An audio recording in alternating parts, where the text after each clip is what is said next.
There you go. I'm gonna say my name now. Oh yeah. Blue Bagnall. She, they, lesbian and non-binary. Uno. Drew, they, them, trans mass non-binary, bisexual, our race. Okay then, he, him, or he, they pronouns, and gay and trans. The most basic question there is, but it was the first thing that came to my mind. What is the earliest memory that you have of realizing that you were different to other people? Like when it comes to your gender and who you are attracted to? I was it was either year 8 or 9. Yeah. There was this girl in school. Still find her quite fit. But we got talking and I was so confused. Yeah. She, we were just best friends at the point, and then she kissed me, and I was like, okay, this is weird. I feel a weird sensation now. Yeah. And then that's when I started like questioning if do I like girls? That's valid. And I didn't know at the point. I was really so confused, and it was so confusing. I didn't know what to do. I think I realised when I first didn't fit in when I was a child, because I really hated the conventional, like, stereotypical girly stuff. Oh my god, same. I hate it. I didn't like pink, I didn't like Barbies, I didn't like playing dolls or house same. or whatever. Oh, no. I would rather play football, play with action men, wear shorts, trousers. I was a car person. I really like Transformers and stuff like that, and Ben 10 and stuff. And, I loved Ben 10 as a child. Oh, that one. Okay, so I was never really like feminine anyway before I came out. Like it was always tracksuits, never anything feminine worn. And then, before I came out, I kissed my first girl. Didn't feel right at all, but. Yeah, I kissed I think I was 11 at that point, so I was really young. I was very young. I was like, let's kiss it last. See how it goes.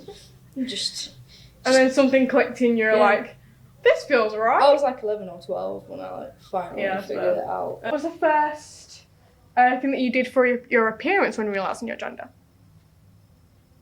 Oof. Was it dyeing your hair, cutting your hair, looking at different styles? It first started when I dyed my hair black. Yep. When I wanted to dye my hair black, I dyed it black in school. And then, because of the black hair didn't really suit the way I dressed, because I was mainly like a girly girl in school. Yeah. And then it got to year 11 and I started changing my outfits and the way I style. And that's when I realised I was just like, I really don't feel like being in girly clothes. Yeah. And started questioning that. Yeah. And I started dressing up like a lad.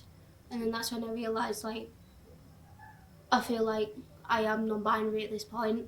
Yeah. And I don't like the way I am a girl. That's fair. Because I know you have a few different styles that you fluctuate between. I do, yes. While you're at college.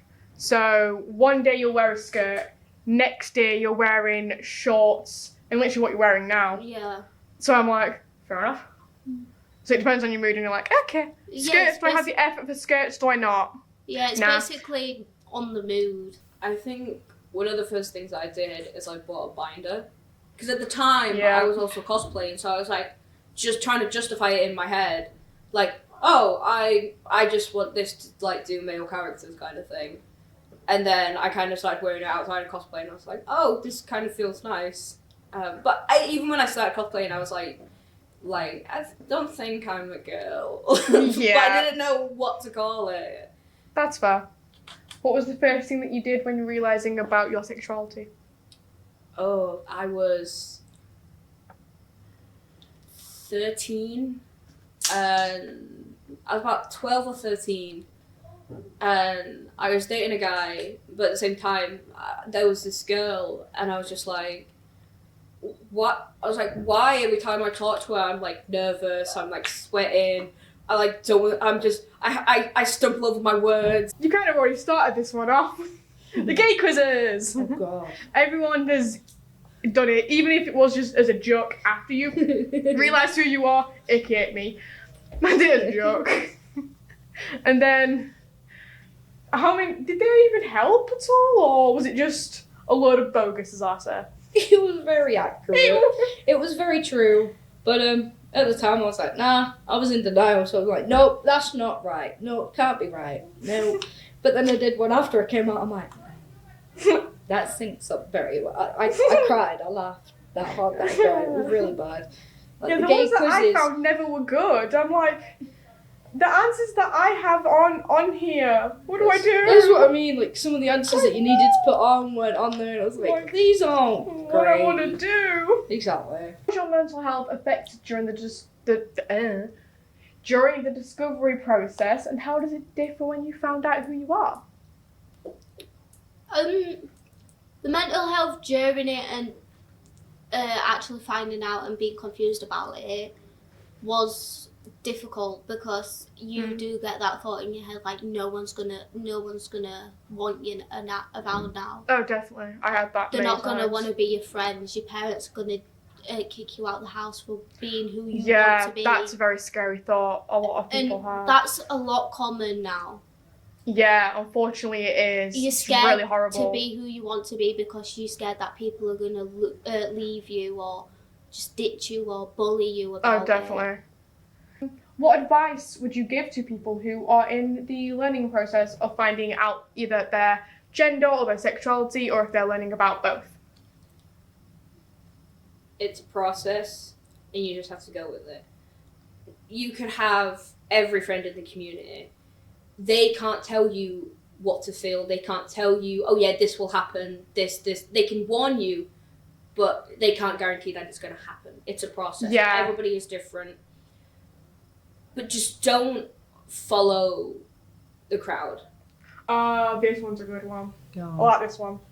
For people who aren't in the community, what do people not realise that happens when people who are in the learning process are finding the real them in a way? So the people that aren't in the community don't realise how vital it is to like be accepting. Because when you have that crossover of coming out and not coming out, you kind of like struggle with like, are you okay to come out? Are you safe enough to come out?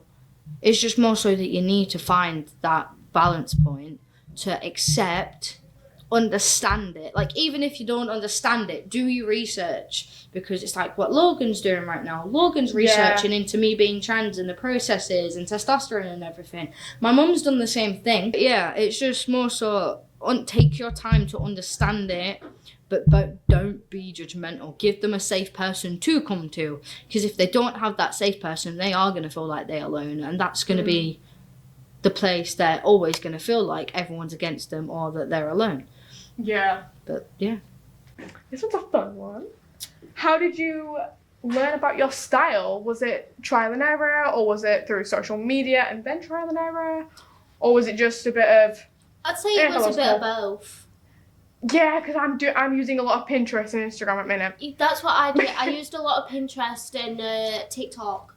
Yes. Because just like scrolling through TikTok or scrolling through Pinterest, you find like these really cool outfits and you're like, I really want to try this. Yes. Let's go shopping and see if these outfits suit me. And then you'd go and get those kind of clothing, and you'd like look at yourself in the mirror with those on, and you're just like, oh my god, this suits me so well. Yes. I really want to get into this style and learn more about this style. And that's what I pretty much did. Yeah, a lot of people do that, and it's quite nice to see. It's quite nice to see people's journey, that's the word, of going from like what they used to wear, and then as they're finding themselves, and then when they find themselves, it's like chef's kiss. Thank you so much.